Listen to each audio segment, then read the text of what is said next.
Letos je pri založbi Družina izšla knjiga Hristosa Janarasa Proti religiji v prevodu Lare Vnuk. Spremno besedo je napisal Gorazd Kocijančič, jezikoslovec, filozof, pesnik in prevajalec, ki med drugim prevaja iz grščine in hebrejščine. Prevedel in komentiral je celotni opus Platona, sodeloval je pri nastanku standardnega slovenskega prevoda Svetega pisma. Napisal je tudi nekaj zbirk esejev in 5 pesniških zbirk. V uvodu k knjigi Proti religiji Kocijančič zapiše: Hristos Janaras je eden najpomembnejših sodobnih grških filozofov in pravoslavnih teologov ter osrednja osebnost novogrške teološke misli. V svojem delu povezuje filozofijo, teologijo in kulturno kritiko, pri čemer se naslanja tako na grško patristično izročilo kot na sodobno evropsko filozofijo. Znan je po svoji radikalni kritiki religije kot ideološkega sistema, ki duhovno izkušnjo reducira na moralo, psihologijo ali družbeno korist. Krščanstvo razume ne kot religijo, temveč kot način bivanja, utemeljen v svobodi, odnosu in občestvu. Na pogovornem večeru v galeriji Družina se je o tem, kaj je cerkev, zakaj brez občestva ne moremo živeti vere, ter o enem temeljnih vprašanj sodobnega krščanstva, namreč o razliki med vero in religijo, z Gorazdom Kocijančičem in Matjažem Črnivcem pogovarjal filozof in pedagog Tadej Rifelj. Prisluhnimo prvemu delu pogovora, kjer Kocijančič spregovori o Janarasovi življenjski poti. Ta študijska pot, on je začel kot mladostnik, tako zelo religiozen, je stopil v neko bratovščino Zoji, se pravi življenje, ne, po grščini, taka bila pravoslavna skupnost, kjer so živeli ne posvečeni ljudje, v bistvu laiki, ampak eno zelo tako strogo, turobno, resnobno, moralno življenje in to mislim, da je neka travma, pa je iz te skupnosti izstopil, ampak to je neka travma, ki se je pri njemu vlekla celo življenje in iz tega lahko tudi razumem marsikaj od tega, kar piše o religiji. Sedaj ta izkušnja neke religioznosti, ki je neosvobajoča, ampak zatežena, preprosto rečeno. No, in potem je on v bistvu najprej je študiral v Nemčiji, se tam tudi srečal z Heideggerom, s Husserlom, s temi slavnimi misleci 20. stoletja in je pisal v bistvu teološko disertacijo o pojmu telesa pri Janezu Klimaku, Janezu Lestvičniku. Kar je zelo nenavadna kombinacija, ker če je kdo bral Lestvičnika, ve, da je to nek tekst, ki je tak strašno asketski, blagno strog tekst.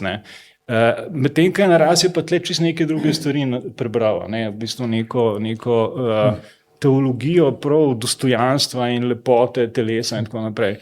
No in Gladko mu pač, mislim, da je to predložil teološki tej fakulteti v Atenah ali v Solunu, ne vem zdaj točno, ampak so mu zavrnili. So rekli, da ne sprejmejo tega doktorata, nikakor pod nobeno, tudi če popravlja, kakor čedom ne bojo sprejeli. No in potem je šel v bistvu v Pariz na Sorbono in je tam začel pisati doktorat oziroma je doktoriral iz filozofije. Skratka je prešalto iz teologije na filozofijo. Tudi on je tekoče govoril francosko, recimo na YouTube imate predavanja, kjer prosto v bistvu predava svojo filozofijo v francoščini in tako naprej.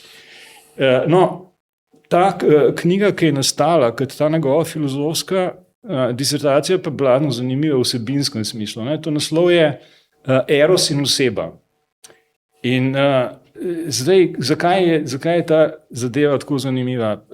Janaras je bil tako, mislim, se je spoznal v globoko sodobno filozofijo, predvsem je pa dobro čutil, kaj so res neki filozofski problemi sedanjosti. Hkrati je pa čutil, da je v teh tradicionalnih patrističnih besedilih, da je skrita neka miselna, ne samo duhovna, ampak prav miselna filozofska globina, ki jo je pa treba nekako interpretativno osvoboditi. Skratka, te stvari, če jih samo tako površno bereš ali pa lepo z blaznim navdušenjem in spoštovanjem citiraš, vse v redu in prav, ampak da pa se jih nekako izlušči in pokaže njihovo aktualnost, jih je pa treba interpretirati. Ne. In to v tej knjigi on naredi, mislim, tudi zelo obsežna knjiga, ki bi bila prevedena v nemščino že zgodaj, zdaj se po angleščino prevede, tako da to lahko tudi berete na vseh teh spletnih depozitorijih, ne, obsežna knjiga, pa ne vem, 400-500 strani. No, potem v bistvu je potem, pa tudi na podlagi, kljub temu, da je imel zdaj ta sorbonski doktorat, ga niso hoteli nobeno šolo vzeti, razen potem je na koncu pristal na v bistvu fakulteti za družbene in politične študije, se pravi neka fakulteta za sociologijo in politologijo, kjer je predaval filozofijo do upokojitve. In v tem času je napisal ogromno knjig in se ukvarjal z najrazličnejšimi področji filozofije. Pisal je o politični ekonomiji, o naravoslovni znanosti, o psihoanalizi. V bistvu napisal je krasen komentar svetopisemske visoke pesmi.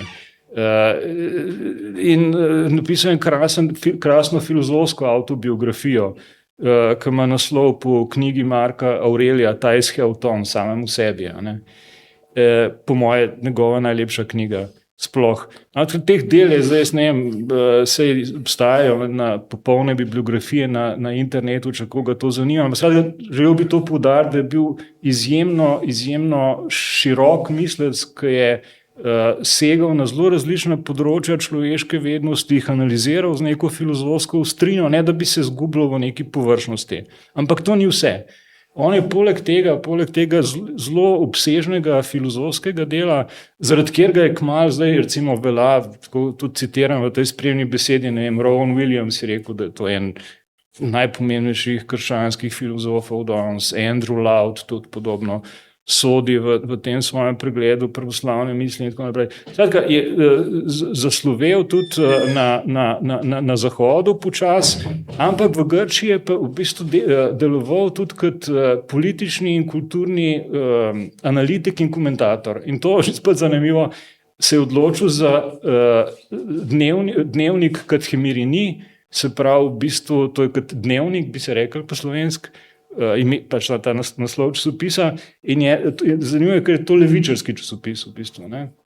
Njegovo delo sploh seveda se na zelo zanimive načine vpleta v to politično, kulturno zgodbo Grčije, mogoče kaj več potem v nadaljevanju. Ampak pomembno je, da je imel to neverjetno energijo, da je vsak teden, celo življenje pravzaprav pisal te komentarje, ki pa so netipični. Mislim, on se absolutno ni imel potem kakšne levičarske agende, kaj podobne. Ne? On je imel absolutno samo svoje analize grškega političnega življenja, kulturnega življenja, s svojim kategorijalnim aparatom to analiziral in potem to tudi izdajal v knjigah. In te knjige, ne vem, jaz mislim, jaz ne 5 jih imam, verjetno jih je pa še več. Kocijančič v spremni besedi zapiše: Janarasovo razumevanje religije močno spominja na morda najvplivnejšo knjigo protestantske teologije 20. stoletja, prvo izdajo komentarja k Pavlovemu pismu Rimljanom izpod peresa Karla Barta. V tem besedilu se prvič z vso jasnostjo vzpostavi nasprotje med vero in religijo. Matjaž Črnivec, pesnik in prevajalec Nove zaveze, oriše glavne poudarke knjige in spregovori o tem, kaj je cerkveni dogodek, ter pojasni povezavo Hristosa Janarasa s Karlom Bartom. Čeprav prihajata eden iz pravoslavnega in drugi iz protestantskega okolja, oba tematizirata isti problem, namreč kritiko religije oziroma religioznega dojemanja resničnosti. V nadaljevanju pogovora tako Črnivec kot Kocijančič spregovorita o aktualnosti knjige za današnji slovenski cerkveni prostor in poudarita, da Janarasova definicija cerkve globoko zadane bistvo ter da gre za dobrodošlo provokacijo, saj se lahko hitro prepoznamo v opisu, če pogledamo na stanje naših cerkvenih skupnosti. Vzel je najmočnejša v tem začetnem delu, kjer najprej naredi neko definicijo religije in tista je mogoče malo omejena, pač definira religijo, definira zelo skoraj da biološko, pa zdi se mi, da je precej z nekim freudovskim aparatom.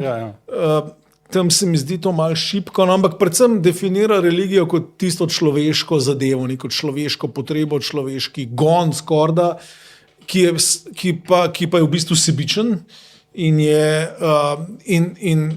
to potem kontrastira s tem, kar imenuje on dogodek cerkve oziroma cerkveni dogodek. In tukaj med tem on postavi, to on vidi kot nasprotje. Se pravi, da kot ta cerkveni dogodek je pa pravzaprav, če bi tako zelo na hiter rekel, je pa pravzaprav ponovitev Kristusovega dogodka. Se pravi, Kristusa, ki je postal človek in ki je s to agapično ljubeznijo prebil meje našega sveta, umrl na križu, vstal od mrtvih, odprl pot, prostor novega bivanja, novih odnosov.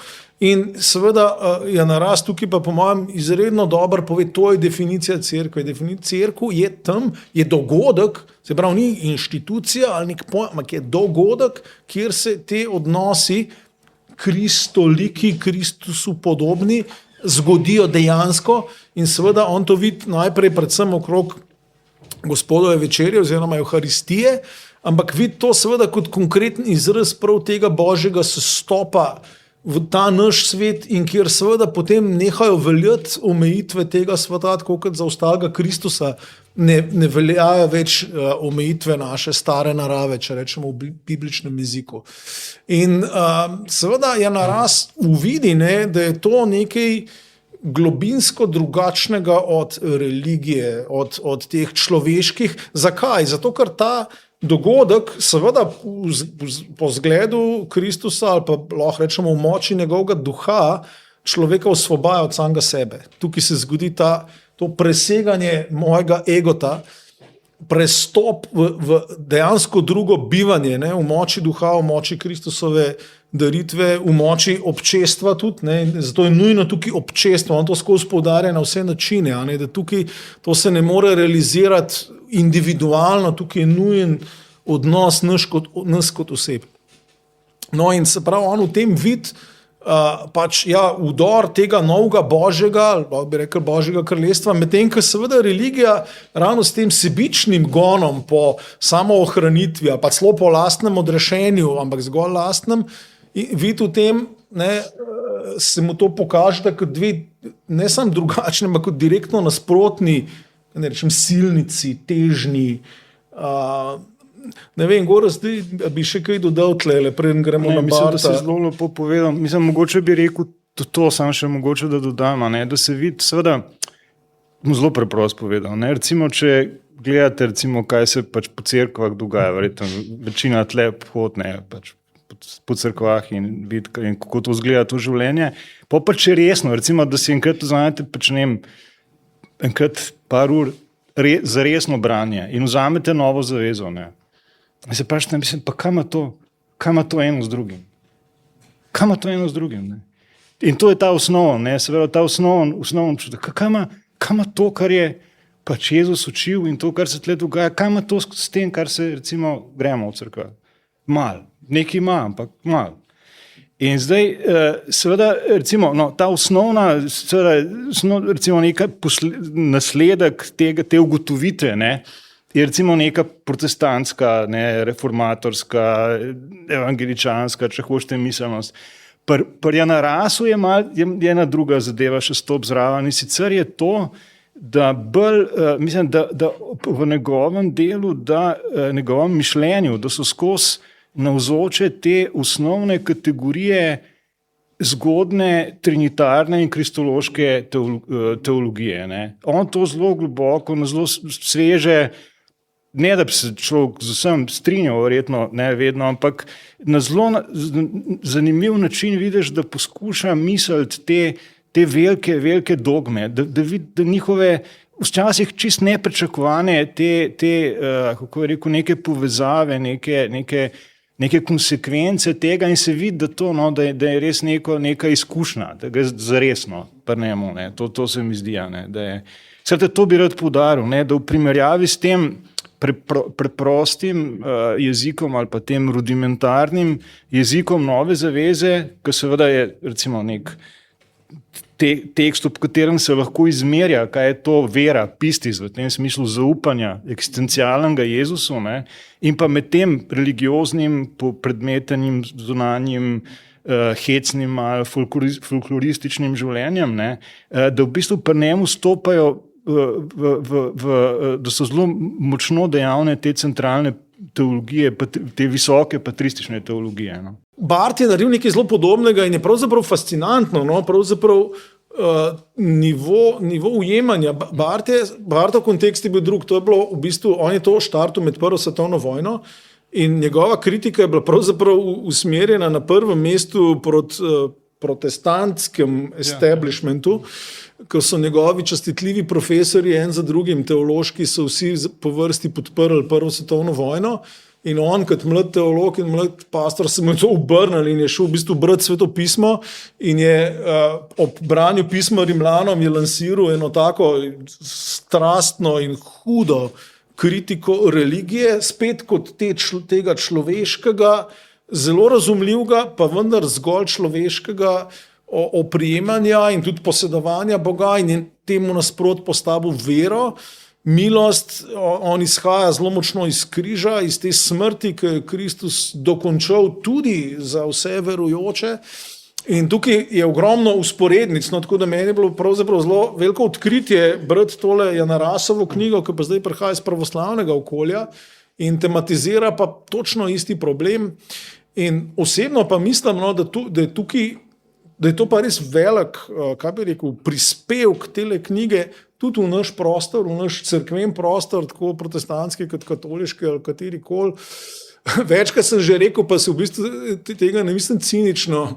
Jaz osebno zelo resno menim, da vsak cerkven delavec, ne bo to duhovnik, pastor ali kdorkoli, bi moral to knjigo prebrati, če ne drugega zato, da bo vedel, kaj sploh je cerkev. Kaj bo on delal tle? Ker definicija cerkve, ki jo tlele podaj, je naraz, se mi zdi vrhunska in se mi zdi res globinsko zadane to zadevo. Kaj je res cerkev? Kako nastane, kako se zgodi? Lahko se zelo hitro ukine, tudi kot on pravi, meni je to zelo blisno. Sam sem tudi, neodvisno od tega, sem nekaj let nazaj napisal krajši tekst o osnovni obliki cerkve, ker sem do zelo podobnih stvari prišel. Tako da sem zelo vesel in moram na tej točki želim zelo se zahvaliti tudi družini za pogum, za izdajo take knjige. Mislim, da se s tem dejansko služi cerkvi na Slovenskem na en zelo globok način, seveda gre pa skozi očiščevanje tukaj. Ne? Ta knjiga ni prijetna za branje za nobenega od nas, ki smo cerkveni ljudje. Ja, jaz bi se tudi pridružil tem čestitkam založbi. No. Mislim, da je to eno tako zelo drzno uredniško dejanje, ki bo po moje tudi naletel na dost zmrdovanja in kritike in negativnih glasov, ampak kljub temu, mislim, dejstvo je seveda, da je velik del tega tako imenovanega cerkvenega življenja, ne, da je ravno to, o čemer Janaras pač blazno kritično piše in seveda bojo ljudje se prepoznali v tem in tako. Ne. Ampak mislim seveda, da je to dragoceno. Ne da bi se sam strinjal, no, se verjetno sem k tem vrnil, jaz sem v bistvu v tej spremni besedi želel, tako kot pravi Borges, ne, da mislim, knjiga je popolna, sam če vse pno svojo protiknjigo. Sem v bistvu nek protitekst, pravzaprav neko drugačno razumevanje, bolj pozitivno religije poskušal nakazati, ker mislim, da on nekje slutil tudi, da mu tle nekje zmanjka na koncu, ampak je zelo nerazvito in skratka, gre za vprašanje, če je res, da je religija po osnovni svoji formi nekaj naravnega, tako rekoč instinktivnega, egoističnega, stremečega k preživetju in samoohranitvi in tako naprej, ko stopa v sintezo z vero, čisto preprosto, ko nek naraven človek postane tudi vernik, kaj so možni odnosi med temi dvemi realnostmi? Se lahko ta naravna religioznost krščansko preoblikuje? Knjiga Proti religiji predstavlja enega Janarasovih najprodornejših in najbolj izzivalnih posegov v razumevanje religije v sodobnem svetu. Matjaž Črnivec in Gorazd Kocijančič za konec strneta svoje misli v odgovor na vprašanje, kako se lahko takšna knjiga v našem slovenskem prostoru dotakne vsakega bralca, še posebej tistih, ki se tako ali drugače ukvarjajo z oznanjevanjem. Ko jaz vidim težavo, problem cerkvenosti na Zahodu, in katoliške in protestantske, vidim preprosto v umanjkanju, jaz temu rečem, tretjega nivoja cerkve. Ker če pogledamo Novo zavezo, če enostavno analiziraš Novo zaveza, beseda cerkev v Novi zavezi, vidiš, da ima 3 pomene. Eno je cerkev univerzalna, se pravi katoliška, ki zaobjema vse verne vseh krajev, vseh časov. Potem drugo je lokalna cerkev, se pravi cerkev na nivoju enega kraja, in to bi danes recimo ustrezali eni župniji ali pa pač eni protestantski cerkvi. Ampak potem je pa še tretji nivo cerkve, ki je pa domača cerkev. In jaz kot protestant sem presenečen odkril, da katekizem katoliške cerkve precej govori o eklezija domestika, prav hišna cerkev, domača cerkev, družinska cerkev. In v Novi zavezi pa vidiš, da je to baza cerkve in tam se večina teh, ta realnost tega agapičnega občestva, tudi sama, konec koncev sama Gospodova večerja, Euharistija se dogaja tam, se dogaja okrog mize, kjer je ta agape obed, tako kot je Jezus jedel z ljudmi, se pravi, in kjer se dejansko potem prakticira, zelo mi je všeč, ker je naraz govori o naporu ljubezni. Ta ljubezen, to ni nekaj romantičnega, to je nekaj dejansko, tukaj je naporno in to nam pravi, to lahko uspe, lahko tudi ne. To ni lahka zadeva. Ne. Tukaj dejansko presegaš svoj ego in boli. Ampak to se dejansko realizira v majhnih občestvih in tukaj je malo ironija. Ne. Je naraz, ki tako zelo pluva po in katolikih in protestantih, ne vidi, da dejansko znotraj katoliške cerkve imaš te komunidades de base, znotraj protestantizma imaš razna učenčevska gibanja. Pri nas v Sloveniji imamo izkušnjo gibanja eklezija, kjer dejansko se mi zdi ta bistveni uvid, v praksi ga vidiš, zakaj je toliko dragocen.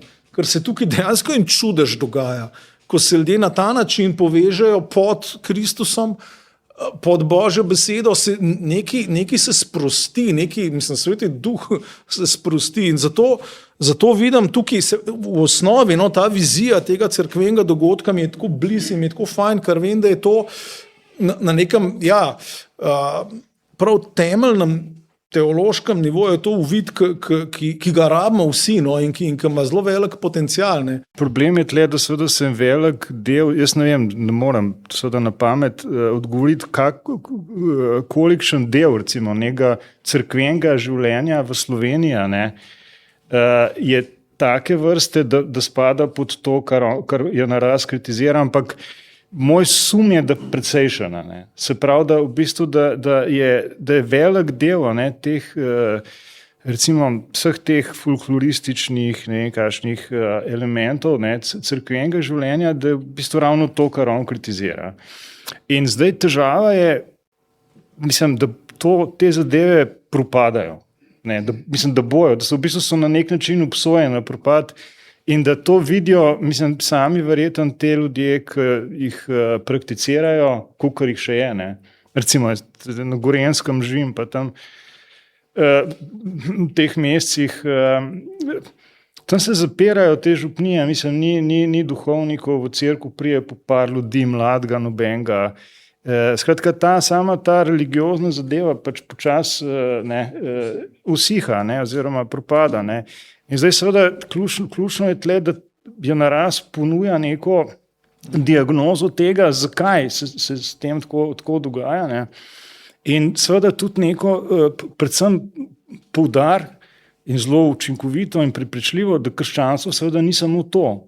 Ne, da je krščanstvo v resnici nekaj dosti globjega, dosti bolj bistvenega in nekaj, kar lahko brezpogojno nagovori človeka danes in ni nekako naprej obsojen na svojo irelevanco. Ne. In to mislim, da je ključna stvar. Da to cerkev, na splošno v Evropi in v Sloveniji tudi, da danes rab, neko v bistvu tisto tako oznanjevanje, ki sprejema vse, ki razume kritično držo in zavračanje, ki je cerkva in ki smo kristjani deležni strani javnosti, se ne postavlja afrontno proti tem, ampak v bistvu svojim mišljenjem, svojo duhovnostjo, svojim delovanjem izpričuje, da je v bistvu nad tem, da v bistvu živi ali pa pod tem, če hočeš, vse to so pač metafore. Ne? Skratka, da živi iz nekega prostora, ne lastnega, ne? Ampak res prostora Božjega razodetja in da te zadeve, da vse, če so upravičene kritike, super, ne? Če niso, je čisto vseeno, ne? Ali so izrečene ali ne. Važno je pa tukaj, da se tukaj res odpira prek razodetja prostor nekega novega življenja, ki ga pač naklanja Bog sam, ne človeka. Ne? In ki lahko v tem, seveda, v kjerkoli času in današnjem času omogoča neko smiselno in lepo in odrešeno življenje. Ne?